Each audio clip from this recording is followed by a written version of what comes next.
করতে হবে, স্ত্রীদের সঙ্গেও ভালো ব্যবহার করতে হবে। যেমন মানুষের যদি রুহু না থাকে বডি চলতে পারে না, আর বডি ছাড়া রুহু থাকতে পারে না। এই ভাইরা বাজানেরা, আপনার আমার স্ত্রী আমাদের ভিন্ন একটা পার্ট। এক হাতে এক রকম কাজ, আর এক হাতে আর এক রকম কাজ।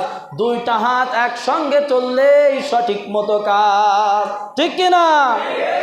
তাহলে 2 নম্বর কবিরা গুনাহ হলো ওয়াউকুকুল ওয়ালিদাইন। আল্লাহর নবী বলতেছেন, আলা উহাদ্দিসুকুম বিআকবারিল কাবাইর, আমি কি তোমাদেরকে বলবো বড় বড় কবিরা গুনাহ কি?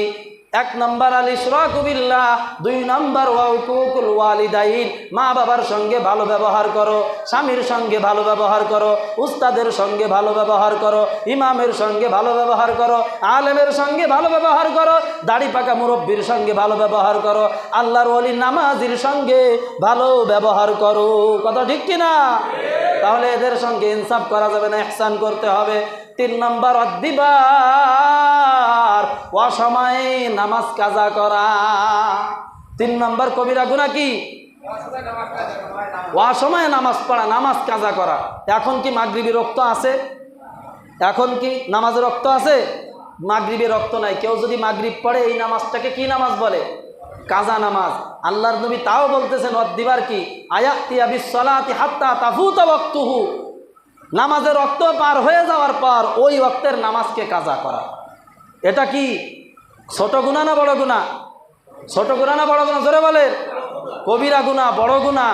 আল্লাহর নবী মুসা আলাইহিস সালাতু ওয়াস সালাম তুর পাহাড়ে যাচ্ছেন, আল্লাহর সঙ্গে সাক্ষাৎ করবেন। এমন সময় এক নারী আসছে, মহিলা নারী এসে বলতেছেন, আল্লাহর নবী মুসা, আপনার সঙ্গে অল্প একটু কথা। ও মুসা, আমি জীবনে একটা অপরাধ করেছি, একটা গুনাহ করেছি, আপনি একটু আল্লাহর কাছে জানবেন আল্লাহ আমাকে ক্ষমা করবে কিনা। মুসা আলাইহিস সালাতু ওয়াস সালাম জলিল কদর নবী, রাগওয়ালা মিজাজওয়ালা নবী, বলো কি অপরাধ করেছ? মহিলা এবার জবাব দিচ্ছে, হে আল্লাহর নবী মুসা, আমি যে অপরাধ করেছি শুনলে আপনি রাগ হবেন, তবে আপনি জোর করতেছেন বলি আমি যৌবন বয়সে, যুবতী বয়সে আমি এক জিনা করেছিলাম। আমি জিনা করার কারণে আমার গর্ভে সন্তান এসেছিল। ওই সন্তানটা আসার পরে লোক সমাজে মুখ দেখানোর ভয়ে আমি হত্যা করেছিলাম। এই কথা বলার সঙ্গে সঙ্গে মুসা নবী রাগ হয়ে গেলেন, মুখ লাল হয়ে গেল, রাগে অগ্নিশর্মা হয়ে উঠলেন। মুসা আলাইহিস সালাতু ওয়াস সালাম বললেন, এই সমস্ত গুনাহগারের জন্য দুনিয়ায় আযাব গজব নেমে আসে। এই অবস্থা দেখে নারী দৌড় দিছে ভয়। নারী কোথায় দৌড় দিছে? বাড়ির দিকে দৌড় দিছে। এমন সময় আল্লাহ পাক জিব্রাইলকে পাঠাইছেন, ও জিব্রাইল, যাও আমার নবী মুসার কাছে জিজ্ঞাসা করো, ও পয়গম্বর মুসা, এর থেকে আর কোনো বড় গুনাহ কি তোমার কাছে আসেনি? কয় না, একে তো জিনা করছে, আবার হত্যা করছে। ওই নারী বলছে, আমি মারাত্মকভাবে তওবা করছি, আর জীবনে আমি গুনাহের কাজে যাইনি।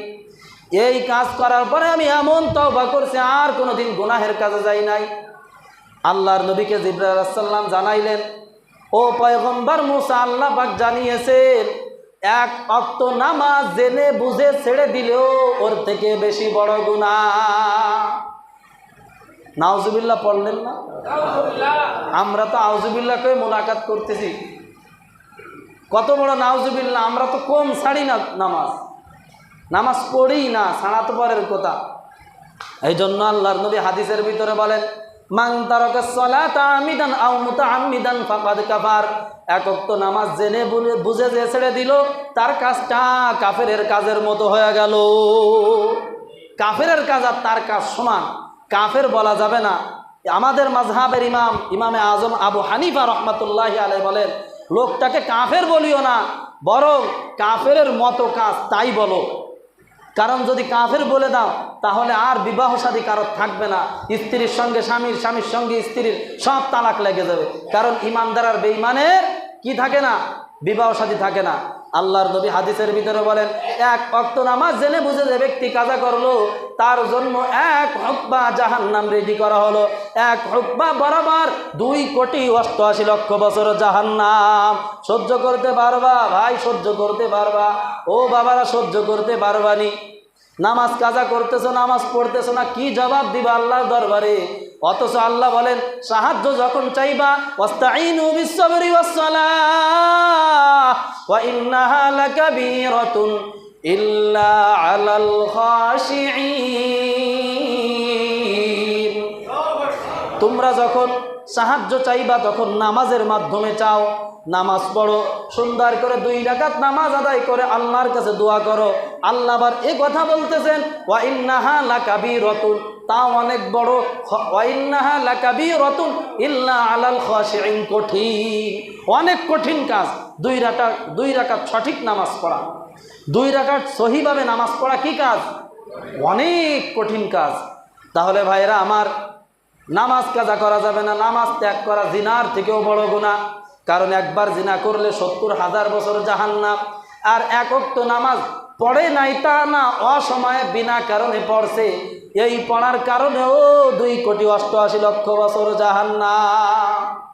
এখন আমরা একটু চিন্তা করি, আমরা যদি ঘরে যেয়ে দেখি আমাদের স্ত্রীরা জিনায় লেগে আছে আর একজন পরপুরুষের সঙ্গে, জিনা করতেছে আর একজন পুরুষের সঙ্গে জিনায় লিপ্ত আছে, বলেন না মেরে কেউ ভাত খাবেন? কিনা কিনা আছেন না মেরে ভাত খাবেন? একটু হাত উঠান। স্ত্রী আর একজন পুরুষের সঙ্গে এখন যায় দেখলাম কি করতেছে ভাই? জিনা করতেছে। না মেরে ভাত খাবেন কে? আগে তালাক, ওকিল ডাক, সব ডাকে আগে তালাক নামা, ঠিক কি ঠিক না? অথচ ভাইরা আমার, জিনার থেকেও বড় অপরাধ নামাজ কাজা করা। আমাদের বিবিরা নামাজ পড়ে না, আমরা খোঁজও নেই না, আছে কি নাই? আছে আছে আছে, আমরা খোঁজও নেই না ভাইরা আমার। এই জন্য আল্লাহর নবী বলেন অদ্দিবার নামাজ কাজা করা বড় কবিরা গুনাহ। আর করবো নামাজ কাজা? আলা উহাদ্দিসুকুম বিআকবারিল কাবাইর, বড় বড় কবিরা গুনার ভিতরে 1 নম্বর আল ইশরাকু বিল্লাহ, শিরক করা, মাতা পিতার অবাধ্য হওয়া, জেনে বুঝে নামাজ কাজা করা। আর 4 নম্বর হলো ওয়াশাহাদাতুজ জুর। এত সময় নবী এরম হেলান দেওয়া ছিলেন, এবার সোজা হয়ে বসছেন, সোজা হয়ে শুধু বলতেছেন ওয়াশাহাদাতুজ জুর, ওয়াশাহাদাতুজ জুর, ওয়াশাহাদাতুজ জুর, ওয়াশাহাদাতুজ জুর, ওয়াশাহাদাতুজ জুর, ওয়াশাহাদাতুজ জুর। বর্ণনাকারী রাবি বলেন নবীজি ওয়াশাহাদাতুজ জুর এত বেশি বলতেছেন যে নবী এটা বলতে বলতে মনে হয় ইন্তেকাল করবেন। তাহলে কি পরিমাণ বলতেছে? তার মানে কি জানেন? মিথ্যা সাক্ষ্য দেওয়া, মিথ্যা সাক্ষ্য দেওয়া, মিথ্যা সাক্ষ্য দেওয়া, মিথ্যা সাক্ষ্য দেওয়া কবিরা গুনাহ না সগীরা গুনাহ? মিথ্যা সাক্ষ্য দেওয়া কবিরা গুনাহ না সগীরা গুনাহ? সবাই বলেন গুনাহে কবিরা। আমরা অনেক সময় মিথ্যা সাক্ষ্য দেই কিনা? দেই না। নিজের পক্ষের লোক হলে, নিজের দলীয় লোক হলে মিথ্যা সাক্ষ্য দেই, আপন লোক হলে মিথ্যা সাক্ষ্য দেই, ভাই বন্ধু হলে মিথ্যা সাক্ষ্য দেই কি দেই না? মিথ্যা সাক্ষ্য দেওয়া হলো নিজের নাক কেটে অন্য যাত্রা শোভা করা, অন্যের যাত্রা শোভা করা নিজের নাক কেটে, এর নাম কি? মিথ্যা সাক্ষ্য দেওয়া। মিথ্যা সাক্ষ্য দেওয়া কবিরা গুনাহ। যে ব্যক্তি বিচারক, বিচার করবে, তার বুঝে শুনে খুব চিন্তা ভাবনা করে বিচার আচার করা। না বুঝে শুনে বিচার আচার করে যদি ভুল সিদ্ধান্ত দিয়ে দেয়, যদি সাক্ষীদের যাচাই বাছাই না করে, সাক্ষীদেরকে যাচাই বাছাই না করে বিচার করে দেয়, তাহলে এর জন্য ধরা পড়বে কিয়ামতের দিন আল্লাহর দরবারে বিচারক। অনেক সময় আমরা গ্রাম্য সালিশ হয় না? হয়। আমাদের কাছে বিচার আসে কি না? আসে। তো বিচার আসলে আমরা কি করি? ভুলভাল বিচার করি কি করি না? করি। জানে বুঝেও করি। ওয়াশাহাদাতুজ জুর, মিথ্যা সাক্ষ্য দেওয়া, মিথ্যা বিচার করা।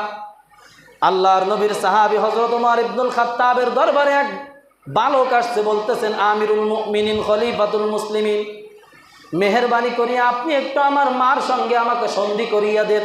আমার মা আমাকে সন্তান হিসেবে মানে না, সে আমাকে 2 বছর বুকের দুধ পান করিয়েছে, আমাকে বড় বানিয়েছে, আমাকে লালন পালন করছে, এখন আমাকে আর মেনে নিতে চায় না। আমিরুল মুমিনিন লোক পাঠালেন, তার মাকে ডাকো। তার মা সঙ্গে 4 জন ভাই সাক্ষী নিয়ে আসছে, আরও 30 জন অতিরিক্ত আনছে। না, এই সন্তান আমার না, এই দেখেন আমার 4 ভাই সাক্ষী, সে আমাদের সম্পদের ভাগ চায়। শুধু সম্পদের ভাগ চাই তা না, আমার বোনের বিবাহ হই নাই। আমার বোনের কি হই নাই? বিবাহ হয় নাই, সে আমার বোনের সন্তান দাবি করে আমার বোনের উপরে জিনার আরোপ করতেছে। অতএব এই 30 জন সাক্ষী আছে, এই 4 জনও সাক্ষী আছে, 4 ভাই এবং 30 জন সবাই সাক্ষী মিলে। এখন আপনি শুধু তাকে মিথ্যা কথার বিচার করবেন না, তাকে এই যে জিনার আরোপ করলো এর জন্য তার বিচার করবে। চিন্তা করে দেখছেন? হযরত ওমর ফারুক রাদিয়াল্লাহু তাআলা আনহু বিচার করবেন, এমন সময় আলী কাররামাল্লাহু ওয়াজহা, নবীজির জামাই নাকি আলী রাদিয়াল্লাহু তাআলা আনহু বলেন, খলিফাতুল মুসলিমিন, এই একতরফা মানুষের সাক্ষ্য শুনে বিচার করাটা মনে হয় ভালো হবে না, মনে হয় সঠিক সিদ্ধান্ত উপনীত হওয়া যাবে না। এবার ওমর রাদিয়াল্লাহু তাআলা আনহু বললেন, হে আমার ভাই আলী রাদিয়াল্লাহু তাআলা আনহু, আল্লাহর নবী বলছেন ওয়াকযাহুম আলী রাদিয়াল্লাহু তাআলা আনহু, আলী হলো সব থেকে বড় বিচারক।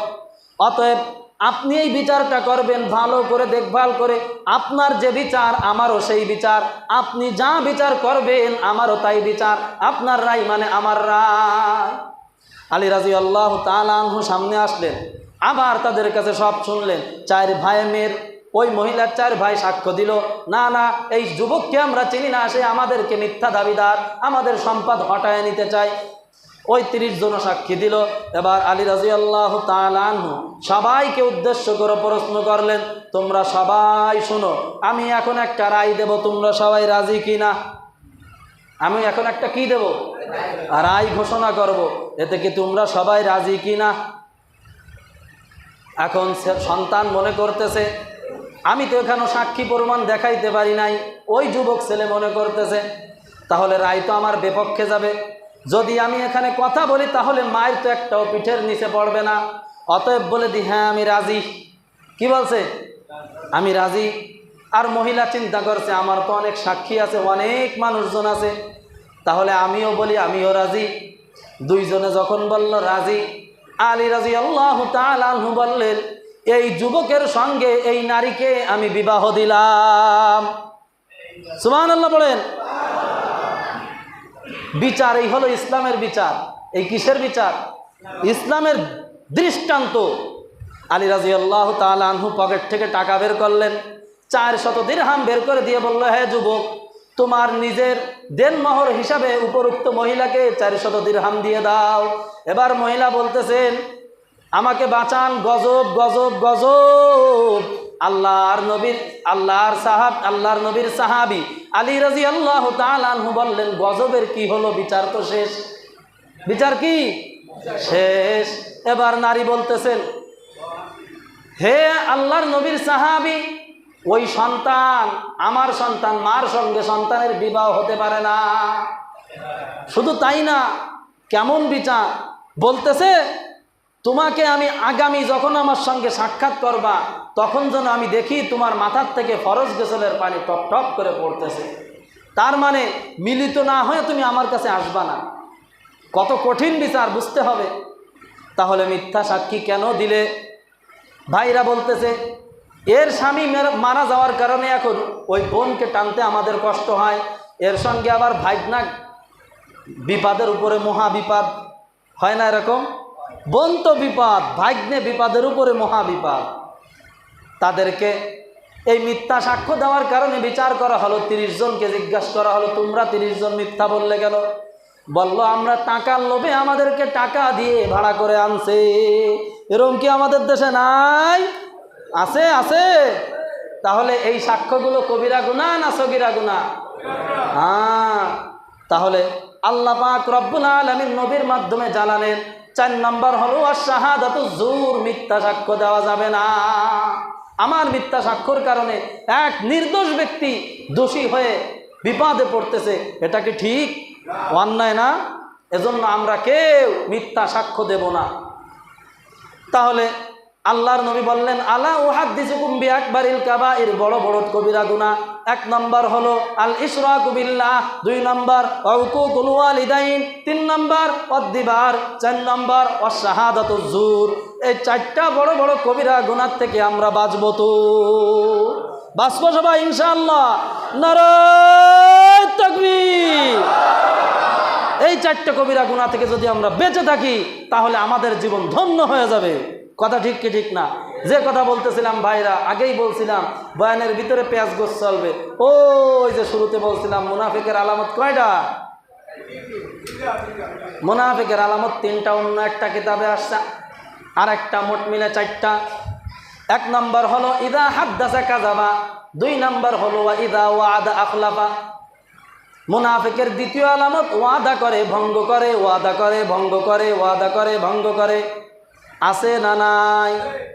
একজনের কাছে টাকা পাই, ভাই টাকাটা কখন দিবা? এই তো ভাই আসতেছি দেব। ভাই টাকাটা কখন দিবা? ভাই আগামীকাল দেব। ভাই কোথায় আছো? আমি ঢাকার শহরে আছে কপিলমুনি, মিথ্যা কথা বলে। ভাই কোথায় আছো? পাইকগাছা আছি, বাড়ির পাশে ঘুমায় আছে। মুনাফিকের আলামত, মুনাফিকের আলামত হাসার কথা বলি না ভাই, এই আলামত থেকে বাঁচতে হবে। ইসমাইল আলাইহিস সালাতু ওয়াস সালাম একজনকে বলছে ভাই তুমি আসো, আমি অপেক্ষা করতেছি, কিন্তু লোক আসে না। 3 দিন হয়ে গেছে। ইসমাইল আলাইহিস সালাতু ওয়াস সালাম নবী হয়ে চিন্তা করতেছেন, না না এখান থেকে নড়া যাবে না। এখান থেকে কি করা যাবে না? নড়া যাবে না। ইসমাইল আলাইহিস সালাম ওইখানে বসে আছেন। অন্য এক রায়াতে আসছে 1 মাস পর্যন্ত অপেক্ষা করছে, এর নাম ওয়াদা। হযরত ওমর ইবনুল খাত্তাব রাদিয়াল্লাহু তাআলা আনহু এক যুদ্ধে রোম সম্রাটকে গ্রেফতার করে নিয়ে গেছে। এবার সব বিচারের শেষে সিদ্ধান্ত হলো যে মুসলমান হবে তাকে মাফ, যে মুসলমান না হবে তাকে হত্যা করে দাও। রোম সম্রাট এবার তাকে, সিপাহীরা বলতেছে যদি মুসলমান না হও তাহলে হত্যা করে দেওয়া হবে। বলল তোমাদের খলিফা উমারের কাছে নিয়ে যাও, মুসলমান হব কি না হব তার সঙ্গে কথা। রোম সম্রাট বাচ্চাকে ধরে নিয়ে গেছে। যুদ্ধে তারা হেরে গেছে, তাদেরকে ধরে নিয়ে গেছে। নিয়ে যাওয়ার পরে উমারের কাছে বলতেছে আমাকে তোমাদের খলিফার কাছে নিয়ে যাও, আমি তার সঙ্গে কথা বলবো। এবার ওমর রাদিয়াল্লাহু তাআলা আনহুকে লক্ষ্য করে বলে মুসলমান হব কি হব না সেটা পরে, আমার পানি পিপাসা লাগছে, আগে পানি খাইতে দাও। তা বলছে তাকে পানি দাও। এবার বলতেছে পানি, আমি যদি মুসলমান না হই তাহলে তো মেরেই ফেলবা। পানিতে ময়লা, বলে পানি খাওয়া আমার অভ্যাস নেই, আমাকে আর একটু ভালো পানি দাও। তখন ওমর ইবনুল খাত্তাব রাদিয়াল্লাহু তাআলা আনহু বলেন তাকে একসঙ্গে ডবল কষ্ট দিও না। একটা মৃত্যুর যন্ত্রণা আর একটা পিপাসার যন্ত্রণা, একটা মৃত্যুর যন্ত্রণা আর একটা কিসের যন্ত্রণা? 2 কষ্ট একসাথে দিও না। তাকে একটু ভালো পানি দাও। ভালো পানি যখন দিছে তখন মুখের দ্বারে এরম গিলাস ধরে দাঁড়িয়ে আছে। ওমর রাদিয়াল্লাহু তাআলা আনহু জিজ্ঞাসা করতেছে পানি খাও না কেন? বলতেছে মনে হয় আপনি আমাকে মেরে ফেলবেন পানি খাওয়ার আগেই। বলে এই গিলাসের পানি খাওয়ার আগেই মনে হয় কি আপনি আমাকে মেরে ফেলবেন, কারণ আমি তো মুসলমান হব না। বলছে না, তুমি পানি না খাওয়া পর্যন্ত তোমাকে আমি মারবো না। বলার সঙ্গে সঙ্গে রোম সম্রাট গিলাস ছুঁড়ে ছেলে ফেলে মারছে। মুসলমানের প্রধান নেতা বলছে পানি না খাওয়া পর্যন্ত আমাকে হত্যা করবে না। তুমি আমার সঙ্গে ওয়াদা করছো, আগে বলো তোমার ওয়াদা রাখবা নাকি আমাকে হত্যা করবা। আমি তো পানি খাইনি, তুমি বলছো এই পানি না খাইলে আমাকে হত্যা করবা না। আসলে তো ওয়াদা করিনি। ওয়াদা করছে? বলেন ওয়াদা করছে। কিন্তু প্রেশান রোম সম্রাট এমন এক পেস্কিতে ফেলা দিছে যে তার সঙ্গে আমরা ওয়াদা করিনি, কিন্তু সে মনে করে নিছে এটা ওয়াদা। এখন আমরা যদি তাকে হত্যা করি ইসলাম কলুষিত হবে, বদনাম হবে। মুসলমানের প্রধান নেতা আমিরুল মুমিনিন খলিফাতুল মুসলিমিন ওমর বিনা কারণে রোম সম্রাটকে মেরে দিয়েছে, তার ওয়াদা রক্ষা করে নাই। তাড়াতাড়ি একটা সভা বসলো, সব মুজাহিদদেরকে নিয়ে বসে পড়ে আলোচনা করলো। ওমর ইবনুল খাত্তাবকে মুজাহিদিনরা জবাব দিলেন আমিরুল মুমিনিন খলিফাতুল মুসলিমিন, রোম সম্রাটকে যদি আজকে আপনি মেরে দেন তাহলে ইসলামের বদনাম হয়ে যাবে। তাকে যদি ছেড়ে দেন কোনো সমস্যা নাই, আমরা আবার যাব, আবার যে তাকে ধরে আনবো। আর যদি মরে যায় তাহলে তো গাজীর বেশে ফিরে আসবে। তাহলে দেখেন ওয়াদা কত বড় দামি। ওয়াদা শুধু করি আর করি, করি আর করি, করি আর করি। টাকা লেখাই মসজিদে, লেখাই কি লেখাই না? দিবানি কবে তার খোঁজ নাই। নামাজ পড়বেন? হ্যাঁ পড়বো। আসবেন তো? আসতেছি, যান। মিথ্যা কথা। কিসের আলামত ভাই? কিসের আলামত? বলেন বলেন, বয়ান আরো ঠান্ডা না আরো গরম হবে? বলেন মুনাফিকের আলামত। এবার উমর ইবনুল খাত্তাব রাদিয়াল্লাহু তাআলা আনহু তাকে ছেড়ে দিলেন। অল্প কিছুদিন পর রোম সম্রাট আবার ফিরে আসলো। আসার পরে বলতেছেন, আমিরুল মুমিনিন খলিফাতুল মুসলিমিন, আপনি আমাকে কালিমা পড়ায় মুসলমান বানাইয়া দেন। উমর ইবনুল খাত্তাব তাকে প্রশ্ন করলো, হে রোম সম্রাট, আগের বার ধোঁকাবাজি করে পালায়া গেছো, আবার কিসের জন্য আসছো, কোন ধোঁকাবাজি করতে? এবার রোম সম্রাট ডাক দিয়ে বলেন, আমিরুল মুমিনিন খলিফাতুল মুসলিমিন, ওই দিন যদি আমি মুসলমান হইতাম তাহলে সব দুনিয়ার মানুষ বলতো রোম সম্রাট বিপদগ্রস্ত হইয়া মুসলমান হইছে, এমনি এমনি মুসলমান হই নাই। অতএব আমি ইসলামকেও কলুষিত করতে চাই না, আমি নিজেকেও অপদস্থ করতে চাই না। আজকে আমি নিজ ইচ্ছায় মুসলমান হইতে চাই, কারণ এখান থেকে ছাড়া পাওয়ার পর বাড়ি যে চিন্তা ভাবনা করে দেখলাম ইসলামের মতো সত্য নিষ্ঠ ভালো ধর্ম আর নাই। সুবহানাল্লাহ। রোম সম্রাট কালিমা পড়ে মুসলমান হয়ে গেল শুধু মুসলমানের আদর্শ দেখে। আর আজকে আমাদের আদর্শ এত নোংরা যে আদর্শ দেখলে মুসলমান ও শয়তানেও ভয় পায়, চিন্তা করে আমি বেঈমান হব কিনা। তাহলে মুনাফিকের আলামত 2 নাম্বার চলে গেল। এবার 3 নাম্বার, ওয়াইদা তুমিনা আমানাতা ওয়াইদা তুমিনা খানা। মুনাফিকের 3 নাম্বার আলামত হলো আমানতের খেয়ানত করা। কিসের খেয়ানত করা? আমানতের খেয়ানত করা। মসজিদ, মাদ্রাসা এবং প্রত্যেকটা স্থানের ক্যাশিয়ার আছে কিনা, ক্যাশিয়ারের কাছে মসজিদের ক্যাশ থাকে কিনা, আমানত নাকি দিয়ানাত? আমানত তার কাছে রাখা হয়েছে। অনেক সময় মানুষ আমানত রাখে।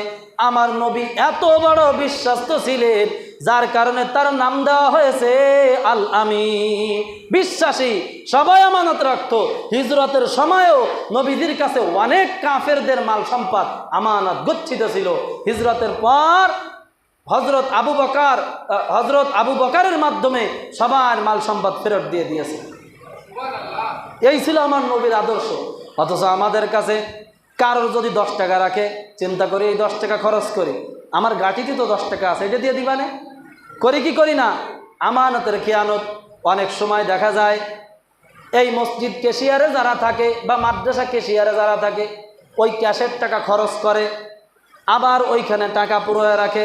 একটা মাসআলা শোনেন, যদি আমানতের টাকা 1 টাকাও, যেই টাকা ওই টাকা অমনি ধরে রেখে দেয় আর ডাকাতি হয়ে যায় বা ঘরে আগুন লেগে পুড়ে ছারখার হয়ে যায়, তাহলে ওই টাকার ক্ষতিপূরণ দেওয়া লাগবে না।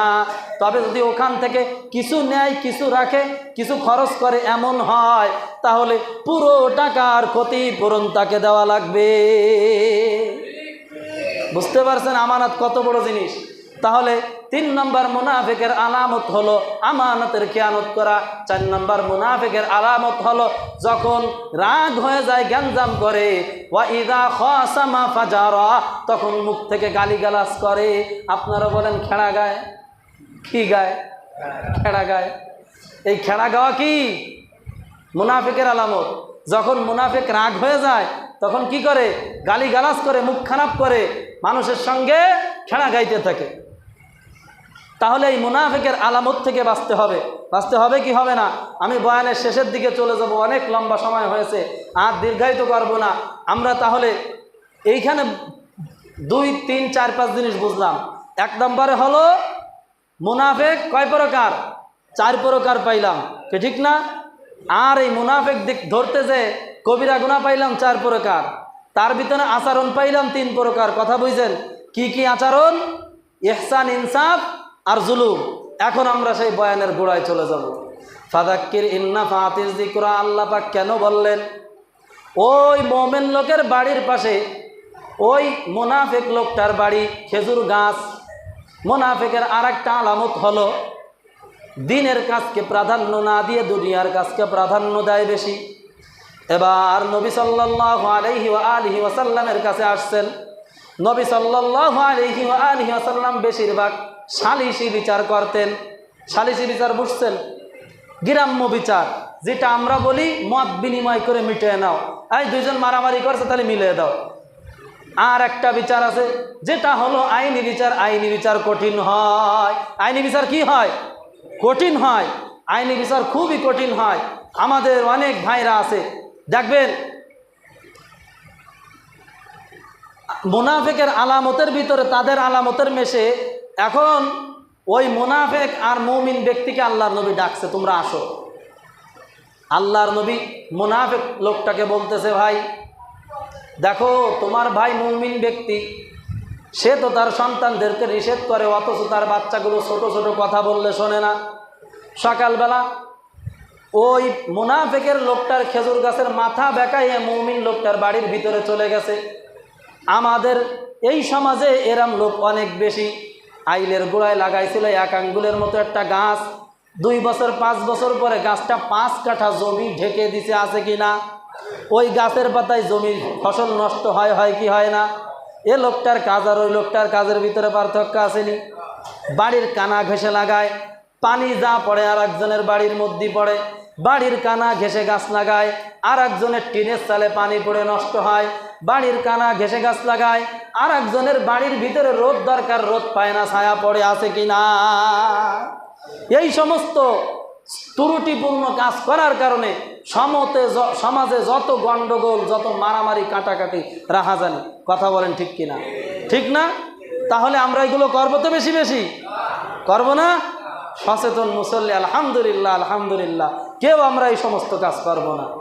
এবার মুনাফিক লোকটাকে বলতেছে, দেখো আল্লাহ পাক রব্বুল আলামিনের দরবারে তোমার জন্য দোয়া করব, আল্লাহ পাক রব্বুল আলামিন তোমাকে এই খেজুরের বিনিময়ে জান্নাতের বড় বড় খেজুর দান করবে। মুনাফিক লোকটা জবাব দিচ্ছেন, আমি যদি এই খেজুর জান্নাতে পাই আর দুনিয়ারটা ছেড়ে দেই, তাহলে জান্নাতেরটা তো বাকি, আমি বাকির আশায় নগদ লাভ ছাড়তে রাজি না। পড়েন নাউজুবিল্লাহ। নবী বুঝে ফেলছে পাক্কা মুনাফিক, বাকির আশায় নগদ লাভ ছাড়তে কি নাই, রাজি নাই। বাকির আশায় নগদ লাভ সে ছাড়বে না। সে কি করবে? ওই লোকটার থেকে নগদ আপনি আমার খেজুর আদায় করে দেন। আমাদের সমাজে এমন লোক আছে দেখবেন, দুনিয়ার কাজকে প্রাধান্য দিয়ে দেয়। অনেকেই বলে, হুজুর আমি জান্নাতি না জাহান্নামী।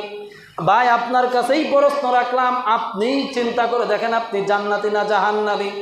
যখন আপনার সামনে একটা আখেরাতের কাজ আসবে, একটা দুনিয়ার কাজ আসবে, দুনিয়ার কাজকে লাথি মেরে যদি আখেরাতের কাজকে অগ্রাধিকার দেন, তাহলে আপনি একটা পাক্কা জান্নাতি মানুষ। সুবহানাল্লাহ।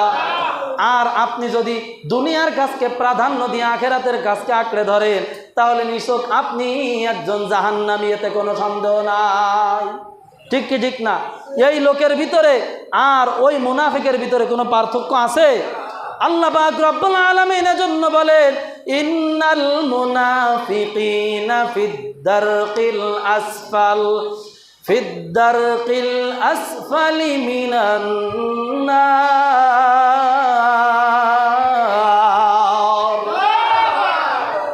মুনাফিকের জন্য আমি আল্লাহ জাহান্নামের ভূখণ্ডে অতল গর্বে জায়গা রাখলাম।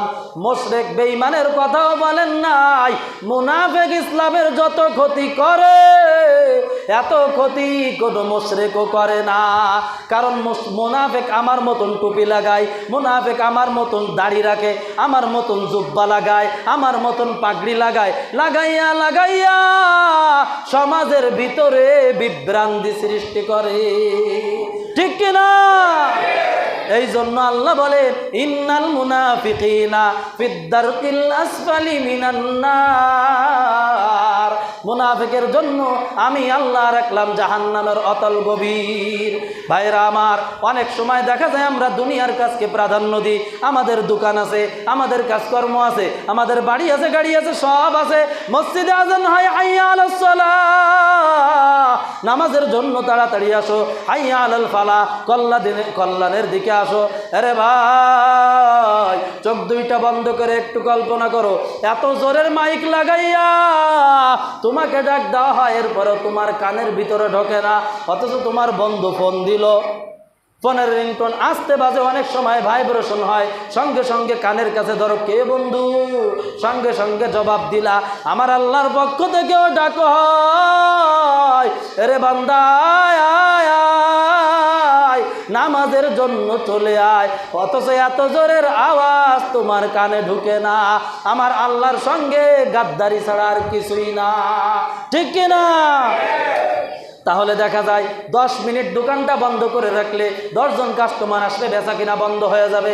এই 10টা মিনিট নামাজে আসতে চায় না, দুনিয়ার কাজকে প্রাধান্য দিল, আখেরাতের কাজকে বিসর্জন দিল। ঠিক কিনা? দুনিয়ার কাজে অল্প সুখ, আখেরাতের কাজে বেশি শান্তি। দুনিয়ার কাজকে শান্তি কম, কষ্ট বেশি। আখেরাতের কাজে শান্তি বেশি, কষ্ট কম। তার মানে শীতকালে আপনি আমি ঘুমায় আছি, ঠান্ডা লাগে, কি ঠান্ডা! এই ঠান্ডা সহ্য করা যায় না। লেপের ভিতরে মোড়া দিয়া ফজরের আজান হচ্ছে, মুয়াজ্জিন বলতেছেন আসসালাতু খায়রুম মিনান নাওম, ঘুমের চেয়ে নামাজ ভালো, আর তুমি ঘুমাইও না। ঠিক মতো পড়িলে নামাজ জান্নাত তোমার ঠিকানা। একটুখানি নেকের তরে রোজ হাসরের মাঠেতে, বাবা ঘুরবে ছেলের পিছে, ছেলে বাবার আগেতে। আহা তেমন কঠিন দিনেতে নামাজ তোমায় ভুলবে না। ঠিক মতো পড়িলে নামাজ জান্নাত তোমার ঠিকানা। আমার প্রাণের ভাই বোনেরা জলদি করে উঠে যাও, ওযু করে তাড়াতাড়ি নামাজ পড়তে লেগে যাও। নামাজ পড়া লাগবে নি?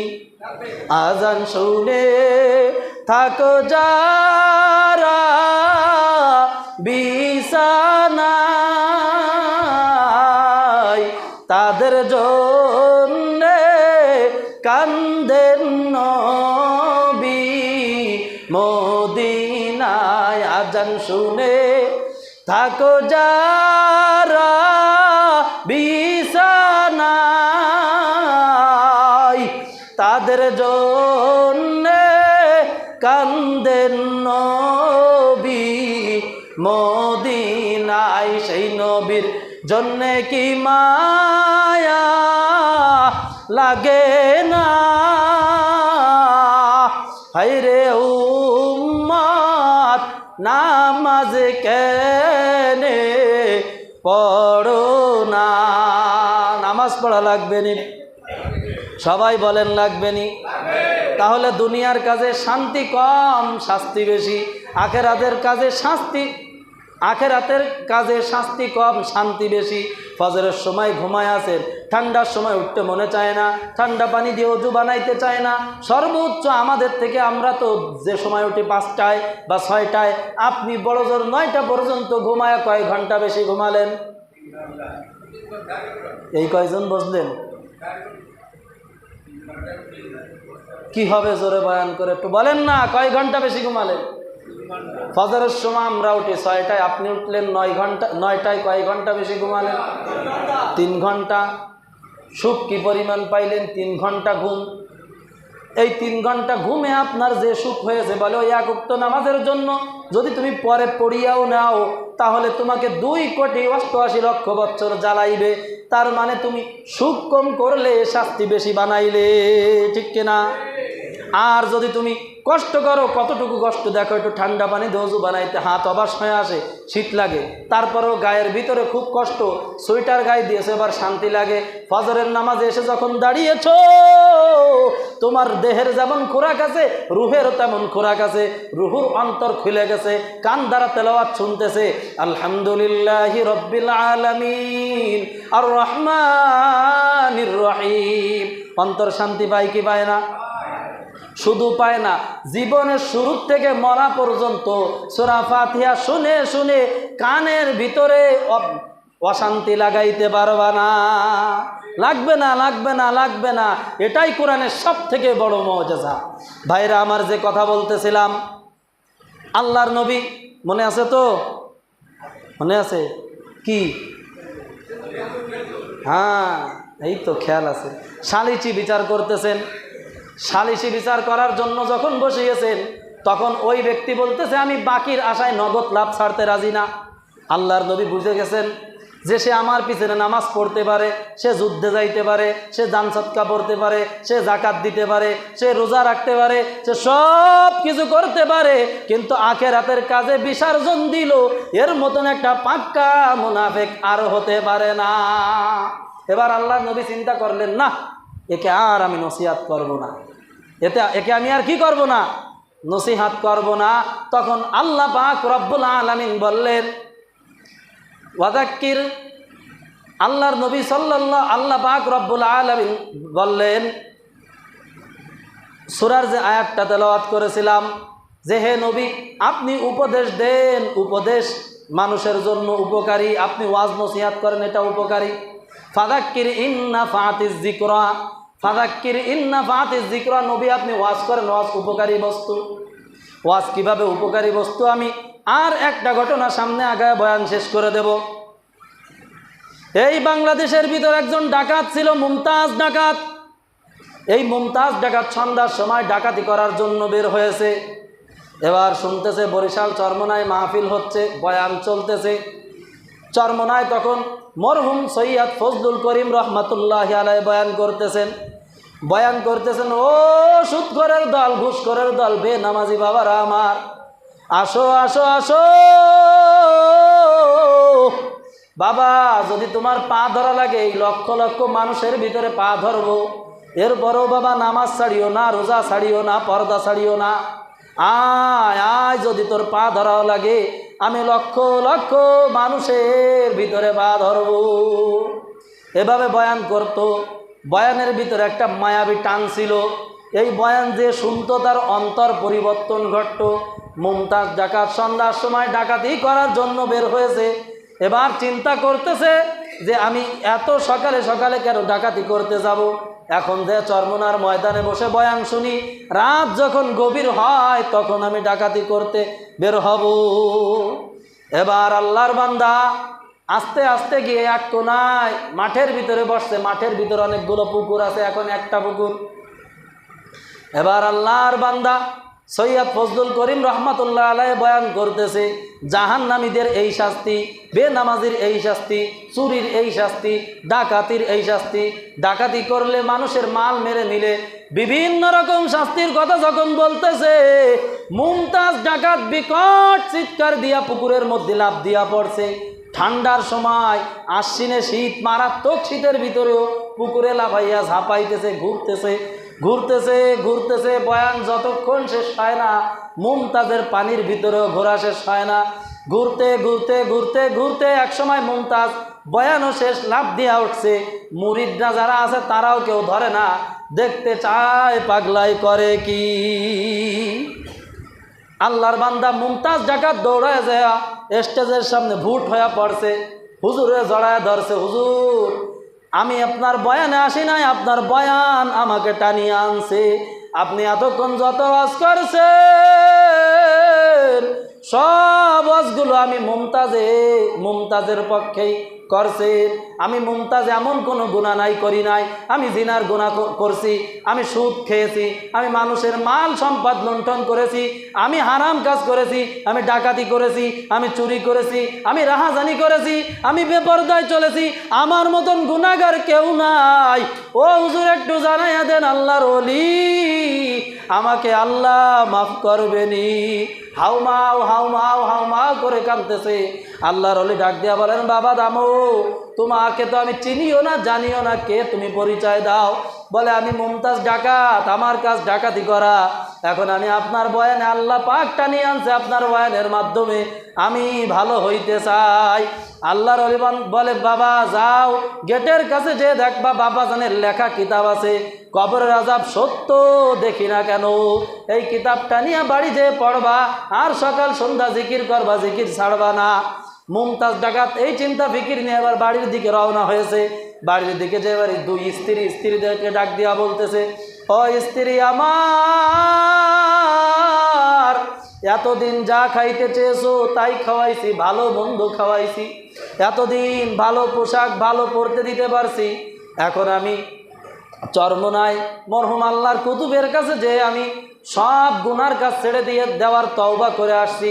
তোমাদেরকে আর আমি ভালো খাইতে দিতে পারবো না, তোমাদেরকে ভালো পড়তে দিতে পারবো না, তোমাদেরকে সুখ শান্তি দিতে পারবো না। যদি মনে চায় আমি মুমতাজের ঘরে থাকো, আর যদি মনে না চায় আমি মুমতাজকে ছেড়ে চলে যাও। বিবিরা ডাক দিয়া বলে, স্বামী আমার, আপনি আমাদেরকে খেতে দেন না খেতে দেন এটা কোনো যায় আসে না। ও স্বামী, আরও তো মানুষ আছে, তারাও তো তাদের বিবিদের চালায়, খেয়ে থাকুক না খেয়ে থাকুক। আমরা এত বড় না শকর না, আমরাও চাই আপনি ভালো পথে চলেন, আপনি দিনের কাজ করেন, আপনি নামাজ করেন, রোজা করেন, ইবাদত বন্দেগী করেন। আপনাকে আমরা চাই না মানুষের মাল মেরে এনে আমাদেরকে ভালো খাওয়াইতে। আমরা এত বড় অকৃতজ্ঞ না, আপনাকে ছেড়ে আমরা যাব না। সুবহানাল্লাহ। মুমতাজের বিবিরা এভাবে বলে দিল। ভাইরা আমার, আজকে যদি আপনার আমার বিবিরাও যদি এভাবে স্বামীদেরকে উৎসাহ দিত, ও স্বামী আমার, খাওয়ার দরকার নাই, পেটের দরকার নাই, কোনো কিছুর দরকার নাই, আগে যাও নামাজ পড়ো, যা পারো তাই খাওয়াও, যা খাওয়াবা তাই খাইবো, তাহলে এই সমাজে একটাও বেনামাজি থাকতো না। থাকতো। আমাদের এত গলা ফাটায় ওয়াজ করা লাগতো না, আমাদের এত কষ্ট করা লাগতো না, আপনাদেরকে ওই কষ্ট করে দীর্ঘক্ষণ বয়ান শোনা লাগতো না কি? ঠিক তাহলে মা বোনদেরকে মেহনত করতে হবে, স্বামীর হাতে ধরে হোক, পায়ে ধরে হোক, যাও ও স্বামী আমার, আগে নামাজ পড়ো, এরপরে তুমি খাইতে দাও না দাও, যা দাও তাই খেয়ে আমরা জীবনযাপন করব। মুমতাজের বিবির মতন হতে হবে। আসমা রাদিয়াল্লাহু তাআলা আনহা এমন নারী ছিলেন, তার স্ত্রী ছিলেন, তার স্বামী ছিল জুবাইর রাদিয়াল্লাহু তাআলা আনহু। নবী সাল্লাল্লাহু আলাইহি ওয়াসাল্লাম বলেন, জান্নাতের ভিতরে প্রত্যেকটা নারীর জন্য 2 জন করে বডিগার্ড থাকবে। এই জন্য না যে তারা ছিনতাই হয়ে যাবে, তারা ধর্ষণ হবে, এজন্য না, প্রত্যেক নারীর সম্মানের জন্য 2 জন করে বডিগার্ড থাকবে। আমি নবীর বডিগার্ড থাকবে জুবাইর রাদিয়াল্লাহু তাআলা আনহু, তালহা রাদিয়াল্লাহু তাআলা আনহু, আসমা রাদিয়াল্লাহু তাআলা আনহা বলেন, আমার স্বামী জুবাইর রাদিয়াল্লাহু তাআলা আনহু আমার কাছে চাইলেন যে সে যুদ্ধে যাইবে।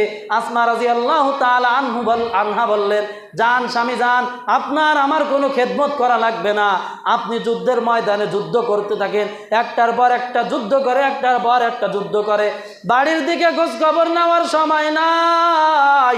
এদিকে আসমা রাদিয়াল্লাহু তাআলা আনহার ঘরের ভিতরে খাবার নাই, 3 দিন পর্যন্ত না খেয়ে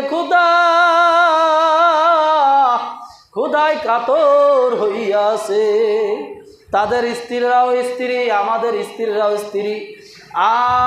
সাহাবিয়া নারীরা তাদের স্বামীদেরকে পাঠাইয়া দিছে, জিহাদের ময়দানে যাও, দিনের কাজ করো, দুনিয়ায় আমাদেরকে সুখ শান্তি হক দেওয়া লাগবে না, আখেরাতের কাজ করতে করতে স্বামী যদি তুমি ইন্তেকাল করো, শহীদ হও, আসরের ময়দানে যেন আমাকে না নিয়া ওই মাওলার জান্নাতে যায় না। ও ভাইরা বাজানেরা, আসমা রাদিয়াল্লাহু তাআলা আনহা 3 দিন পর্যন্ত কিছু খায় নাই।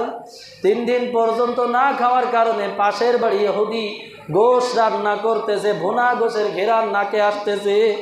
একে তো ক্ষুধার যন্ত্রণার, যখন গোশের ঘেরান আসছে তখন ক্ষুধা উতাল পাতাল শুরু হয়ে গেছে। এই ক্ষুধার যন্ত্রণা আর সহ্য করতে না পেরে চিন্তা করছে, আমি ইহুদির বাড়ি যাই, একটু আগুন আনার ভান করি, দেখি তারা জিজ্ঞাসা করে কিনা যে আমি খেয়েছি কি খাই নাই। যখন ইহুদির বাড়িতে গেল তখন তাকে কিছু জিজ্ঞাসা করলো না। ইহুদির স্ত্রীর কাছে আগুন চাইলো, আমি একটু রান্না করবো, আমাকে একটু আগুন দেন। আগুন নিয়ে চলে আসলো। আসমা রাদিয়াল্লাহু তাআলা আনহা ঘরে এসে আগুন ফেলে দিলেন। চিন্তা করলেন, ইহুদি মহিলা আমাকে কিছুই জিজ্ঞাসা করে নাই। দ্বিতীয়বার চিন্তা করছে, আর একবার যাব। দ্বিতীয়বার গেলি মনে হয় ইহুদি মহিলা জিজ্ঞাসা করবে কেন আসছে। ইহুদি মহিলার কাছে দ্বিতীয়বার আগুন আনলো, ইহুদি মহিলা কোনো কিছু জিজ্ঞাসা করে না। এবার এসে আগুনটা ফেলে দিল। তৃতীয়বার আসমা রাদিয়াল্লাহু তাআলা আনহা আর সহ্য করতে পারেন না। আসমা রাদিয়াল্লাহু তাআলা আনহা চিন্তা করলেন, শেষবারের মতো যাব, দেখি সে আমাকে জিজ্ঞাসা করে কিনা, আপনি বারবার কেন আসছেন। যদি জিজ্ঞাসা করে আমার ক্ষুধার কথা ব্যক্ত করবে, একটু খানা দেয় কিনা। আসমা রাদিয়াল্লাহু তাআলা আনহা দ্বিতীয়বারও গেলেন, যাওয়ার পরে তাকে আগুন দিয়া বিদায় করে দিলেন। তৃতীয়বার আগুন দিয়ে বিদায় করে দেওয়ার পরে সে আগুনটা ফেলে দিয়া বুকের সঙ্গে বালিশটা লাগাইয়া চোখের পানি ছেড়ে দিয়ে কান্না করতেছে, রে মালিক, আমি আজ 3 দিন যাবত কিছু খাই নাই, আমার ঘরে কোনো খানা নাই, পানি নাই, গোশের ঘেরান নাকে আসে, আমি সহ্য করতে পারি না। এভাবে ভার আক্রান্ত মন নিয়ে কান্না করতেছে, আল্লাহর কাছে দোয়া করতেছে, ও মালিক, আমার স্বামীকে তোমার রাস্তায় পাঠাইয়া দিলাম, আজকে 3 দিন যাবত কোনো খানা নাই, মালিক তুমি সাহায্য করো। ইহুদি লোকটা পুরুষ লোক বাড়িতে এসে স্ত্রীর কাছে জিজ্ঞাসা করতেছে, ও স্ত্রী, আমি বাড়ি আসার আগে আমাদের বাড়িতে কোনো কেউ আসছিল কিনা? ইহুদির স্ত্রী জবাব দিল, পাশের বাড়ির মহিলা মুসলমান 3 বার আগুন নিতে আসছে। এবার ইহুদি লোক জিজ্ঞাসা করলো যে তার কাছে সে খেয়েছে কিনা, তুমি জিজ্ঞাসা করছো নি? বলে না, জিজ্ঞাসা করি নাই। ইহুদি লোকটা খাবার সরাইয়া দিয়া বলল, আগে মুসলমানের স্ত্রীকে খাবার দাও, মুসলমান না খাইলে আমি খানা খাবো না। সুবহানাল্লাহ। ইহুদির স্ত্রী খাবার দিয়ে আসলো। আসমা রাদিয়াল্লাহু তাআলা আনহা বলেন, এই গোশ আর রুটি যখন আমার সামনে 3 দিন না খাওয়ার পরে আসলো, তখন আমার মনটা যে কত খুশি হইল এটা আমি ভাষায় ব্যক্ত করতে পারবো না। আজকে আমাদের মা বোনদের তো এত কষ্ট হয় না, আমাদের মা বোনরাও যদি তাদের স্বামীদেরকে পাঠাইয়া দিত তাহলে দেখা যাইতো প্রতিটা ব্যক্তি দিনদার পরহেজগার হয়ে যাইতো, ঠিক কিনা? এজন্য আমি মা বোনদেরকে অনুরোধ করব, স্বামীদেরকে পাঠাইয়া দেন। ভাইরা আমার, একেবারে শেষ সময় একটু খেয়াল দেই, মুমতাজ ডাকাত এবারে স্ত্রীদেরকে বলে স্ত্রীদেরকে নিয়ে সংসার করতেছে। মুমতাজ ডাকাত এখন আর ডাকাতি করতে বের হয় না। এভাবে আস্তে আস্তে আস্তে আস্তে করে 7 মাস পার হয়ে গেল।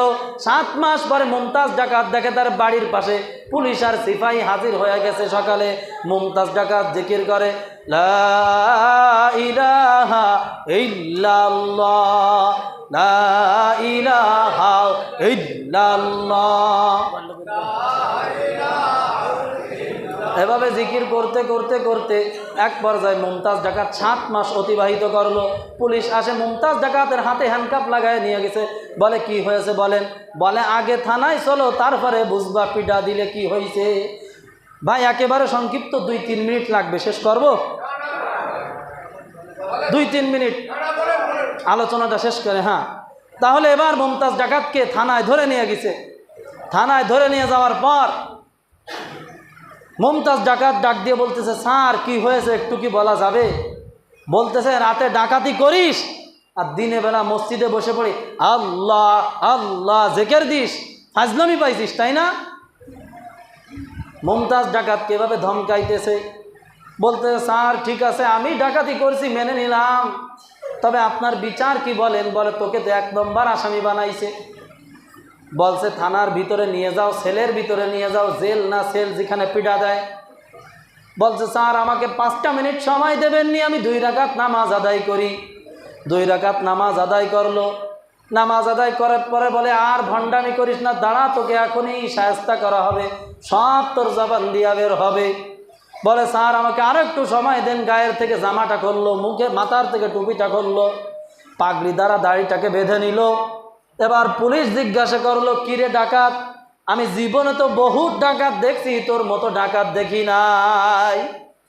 এবার মুমতাজ ডাকাত ডাক দিয়া বলতেছেন, ও স্যার, আপনি মারবেন আমাকে, দোষ করছি আমি, কিন্তু আমার নবীর সুন্নাতের জামা কি অপরাধ করছে?